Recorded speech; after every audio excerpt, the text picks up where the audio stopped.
गांव के बाहर एक पुरानी हवेली थी जिसे लोग भूतिया हवेली कहते थे। कहते हैं वहाँ एक औरत भटकती है जो रात के अंधेरे में अपने खोए हुए बच्चे की तलाश में निकलती है। एक रात गांव में कुछ युवक हवेली से बढ़ रहे थे। हंसी मजाक करते हुए उन्होंने तय किया कि उस औरत का सामना करेंगे। जैसे ही वे हवेली के दरवाजा पर पहुंचे, अचानक एक ठंडी हवा चली और दरवाजा अपने आप खुल गया। भीतर जाने पर उन्हें एक हल्की आवाज सुनाई दी, मेरे बच्चे को देखो। युवक डर गया, लेकिन एक ने हिम्मत जुटाई और कहा, तुम कौन हो?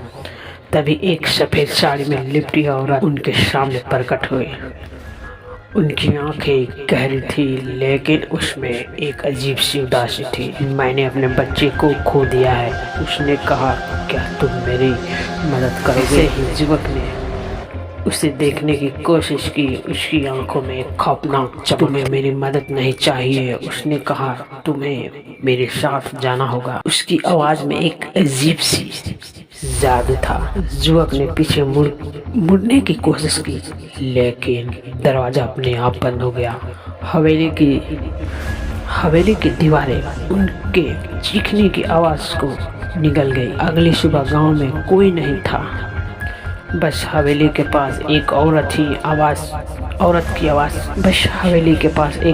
आवाज सुनाई दी, मेरे बच्चे को देखो। गांव वाले अब भी उस भटकती औरत की कहानियां सुनाते हैं, लेकिन कोई भी उस हवेली के पास जाने की हिम्मत नहीं करता।